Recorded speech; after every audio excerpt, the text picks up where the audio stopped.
Hey friend, in this video, I am helping you improve your watercolor fast. Whether you're a beginner, intermediate, or you just feel like you're kind of stuck in the same level with your watercolor and you want to know from a professional artist my top 3 tricks or tips or whatever to help refine your watercolor. These 3 things, birds chirps, are going to help you improve really quickly with watercolor. So one of the first overlooks that I see with a lot of beginner artists or people who are kind of stuck in the beginning stage of their watercolor and their art is the paying attention to detail. Things like practicing out how to get smoother lines or thinner pressure on your lines. So lines are a good, easy way for me to see if somebody is still trying to work on refining their work or if their work is feeling a bit less elevated. I look for the lines and the weight of the lines and the wobbliness of the lines, how confident their strokes look. Smooth gradients. So gradients meaning like washes or backgrounds or anything like that. If there's any sort of streakiness or if I can see like their actual brush strokes in there, that's one of the easiest ways to go to quickly elevate it is by focusing on working with sweeping motions. And then the next one is compound strokes. Compound strokes I've covered a lot in detail in both my books, Everyday Watercolor books, and then also a lot of the videos here on this channel, Complete Beginner's Guide to Watercolor. I'll link to the free ebook for that.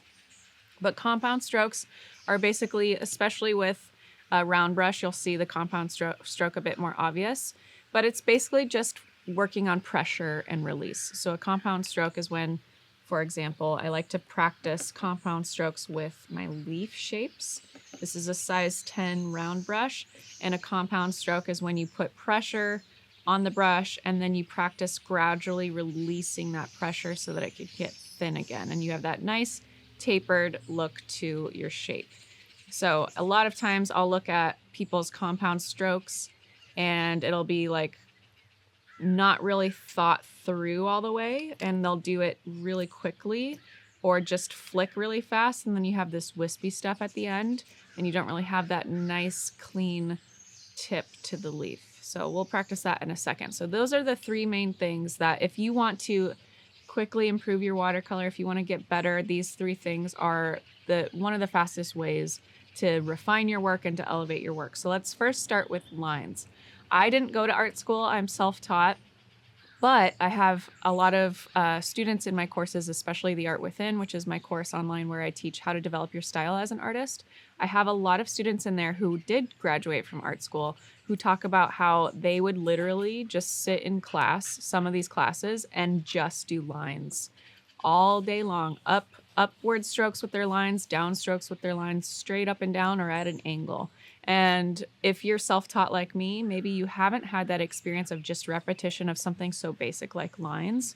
But once you do that and you build that muscle memory, it not only helps to create confidence with your strokes, but it's going to help refine your work. Because like I said, one of the easiest ways for me to tell somebody is just getting started with watercolor is by looking at their lines.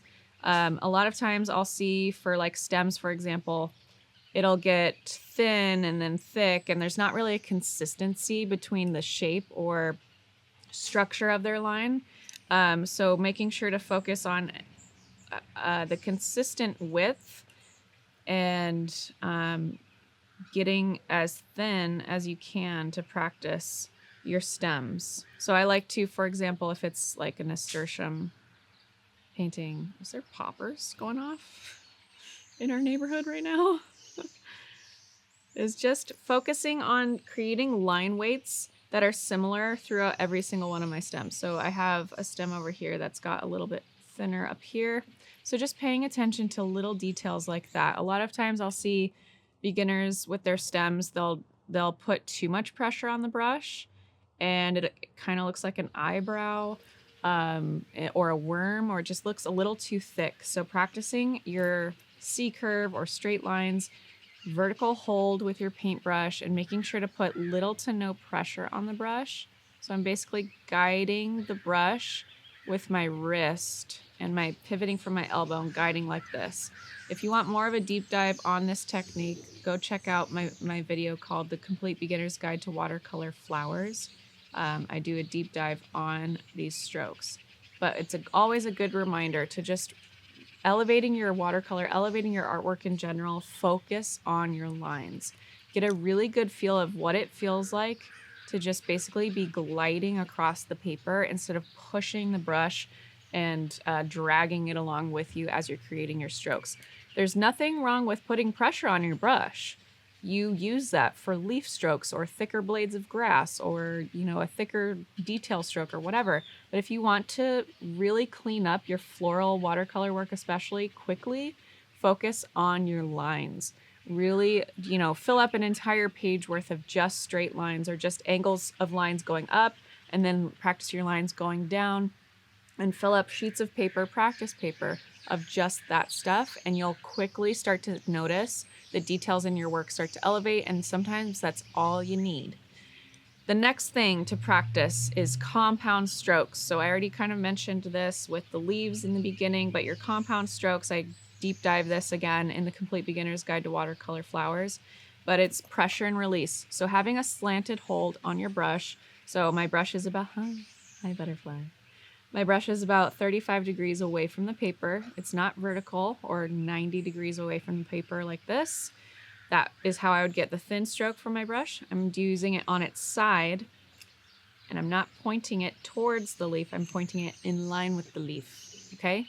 If this is confusing, go check out the deep dive video. I'll link to it, Complete Beginner's Guide to Watercolor Flowers. And I'm gonna pivot from my elbow while applying, so much noise. I'm gonna pivot from my elbow while applying pressure so that the hair of the brush fans out and gets fat. And then as I'm guiding it across, I'm gradually releasing pressure off the brush so that it goes back into a tip again. But I don't want to rush through that. I don't want to rush through that part because it needs to have that gradual taper going down from fat or thick to thin point of the leaf. So that's one side of my leaf. I'll start on the bottom side and do the same thing and gradually release at the same spot for my leaf. And we'll just kind of clean up those little puddles because we don't want hard lines. Again, this is all stuff that I talk about in my deep dive workshops. I have a whole playlist of Complete Beginner's Guide to Watercolor Basics technique stuff that I'll link to, the whole playlist. I have tons of videos. A lot of them have millions of views too, which is so cool. Crazy that millions of people are watching these videos. It's really weird. So anyway, so practice your compound strokes, practice your lines over and over again. So we'll do another couple of compound strokes where we've got our slant, we're putting pressure, we're releasing pressure. And you can also practice your compound strokes with a tulip leaf or something like that, where you go pressure, release, and then you go pressure again, and you just kind of do this little bobbing effect with your brush. That's not a tulip leaf. I don't know what that would be, but it's good to practice going in between pressure, release, pressure, release, pressure, release to get a good feel, develop that muscle memory so that when you're painting your flowers, your leaves, or you're painting something else that requires a compound stroke, you're really comfortable and confident with it, and it turns out smooth and nice every time. And it takes a lot of repetition. It takes a lot of practice. And I know that we hate hearing that practice makes perfect. It doesn't make perfect. It makes progress. But it really does help. You need to refine your technique. And I don't care if you're a singer. I don't care if you're a painter or a writer or any sort of creative medium. You have writers, you have singers who are practicing the technical stuff all day, every day. Whether they're in, operas and they've been singing their whole life, or they've been writing their whole life and they're a famous poet, they're still going back to the basics and practicing those drills over and over again for warm-ups and for just like getting back into the groove with stuff. So just because you've been painting for a year or even 6 months or 5 years or whatever, or just because I've been painting for 13 years doesn't mean I don't come back to these basics and clean up my technique, because we all need to refine.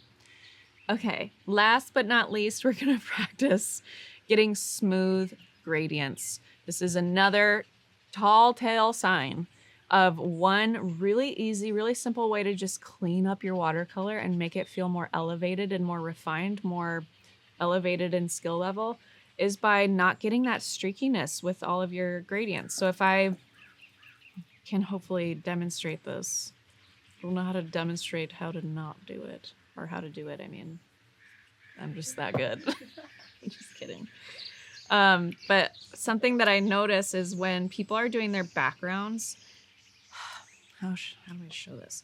They'll like do choppy strokes, you know, and to cover it, they're like, I just need to color in the background. I need to color it in quickly. So I'm just going to do this. And then see how you see my brush strokes. You see where there's like pools of darker spots and then the lighter spots. What you got to focus on instead is smooth sweeping strokes all the way across to get a consistent coverage of color and water.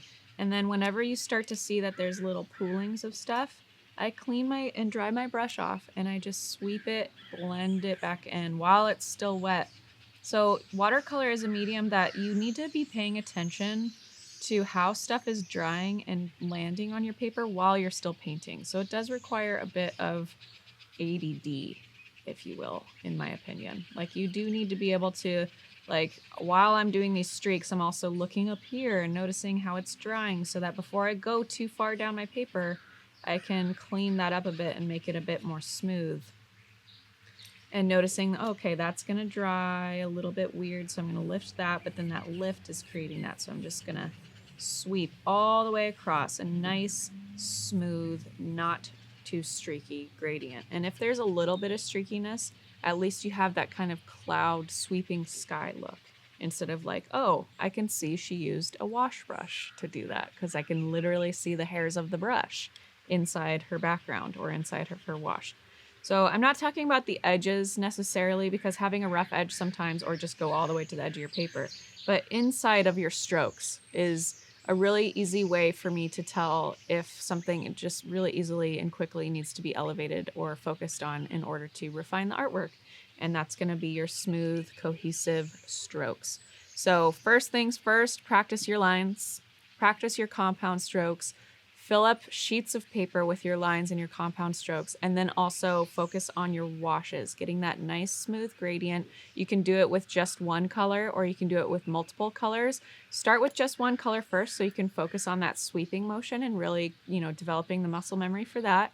And then once you start to add in other colors, like maybe the pink on top of the blue for a sunset color, notice how to do the same effect but with multiple colors and how to get the blending really nice and cohesive so that there's not obvious, this is where pink goes and this is where blue goes, and it just feels disjointed. So those are my top 3 recommendations for improving your watercolor, refining your watercolor really quickly. Is the compound strokes, the lines, and the gradient washes. As always, thank you so much for watching these videos. Make sure to check out my playlist for all the complete beginner's guides to watercolor. I also have a free ebook that you should check out. It's 40 pages and it's deep dive. Some people like to print it out and even get it spiral bound at Staples. That's so cute. So whatever floats your boat. As always, thank you for watching these videos, and I'll see you in the next one.